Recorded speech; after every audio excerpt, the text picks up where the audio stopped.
जय श्री हरि। जगन्नाथ यात्रा की परंपरा कैसे हुई प्रारंभ, जानिए 4 कथाएं।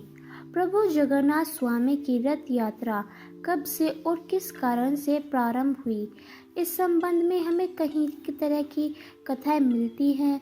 उन्हीं कथाओं में से 4 कथा आप यहाँ संक्षिप्त से पढ़ें।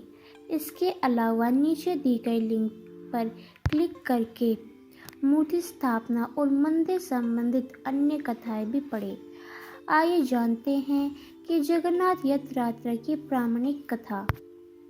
पहली कथा, जब राजा इंद्रद्युम्न ने जगन्नाथ, बलभद्र और सुभद्रा की मूर्तियां बनवाई तो रानी गुंडीचा ने मूर्तियां बनाते हुए मूर्तिकार विश्वकर्मा और मूर्तियों को देख लिया, जिसके चलते मूर्तियां अधूरी ही रह गई।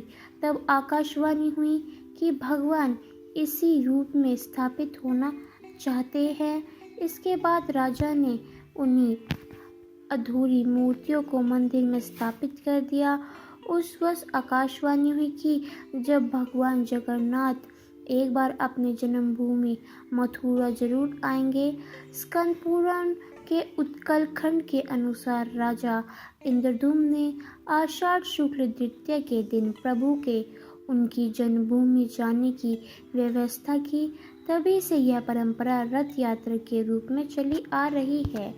दूसरी कथा, एक दूसरी कथा भी जिसके अनुसार सुभद्रा के द्वारिका दर्शन की इच्छा पूरी करने के लिए श्री कृष्ण और बलराम ने अलग अलग रथों में बैठकर यात्रा की थी। सुभद्रा की नगर यात्रा की स्मृति में यह रथ यात्रा पुरी में हर साल इस रथ यात्रा के बारे में स्कंद पुराण नामक पुराण, पंच पुराण और ब्रह्म पुराण भी बताया गया है। तीसरी कथा, एक बार राधा रानी कुरुक्षेत्र में श्री कृष्ण से मिलने पहुंची और वहां उन्होंने श्री कृष्ण से वरदान वृंदावन आने का निवेदन किया। राधा रानी के निवेदन को स्वीकार करके एक दिन श्री कृष्ण अपने भाई बलराम और बहन सुभद्रा के साथ वृंदावन के द्वार पहुँचे तो राधा रानी, गोपियाँ और विंध्यावासियों को इतनी खुशी हुई कि उन्होंने तीनों को रथ पर विराजमान करके उसके घोड़े को रथ को खुद की अपने हाथों से ही खींचकर भ्रमण कराया।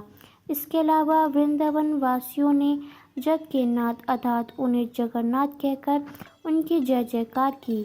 तब यह परंपरा वृंदावन के अलावा जगन्नाथ में भी प्रारंभ हो गई। चौथी कथा, चारण परंपरा के अनुसार भगवान द्वारकाधीश जी के साथ बलराम और सुभद्रा जी का समुद्र के किनारे अग्निदाह किया गया था। कहते हैं कि उस वक्त समुद्र के किनारे तूफान आ गया और द्वारकाधीश जी के अधजले शव पुरी के समुद्र के तट पर बहते हुए पहुंच गए।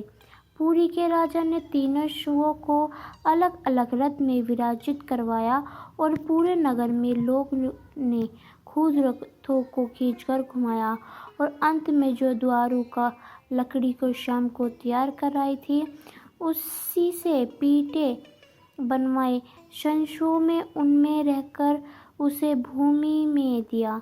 इस घटना की स्मृति में ही आज भी इस परंपरा को निभाया जाता है। चरणों की पुस्तकों में इसका उल्लेखन मिलता है। तो दोस्तों, आपको हमारी भगवान जगन्नाथ की व्रत कथा कैसी लगी, हमें कमेंट करके अवश्य ही बताइएगा।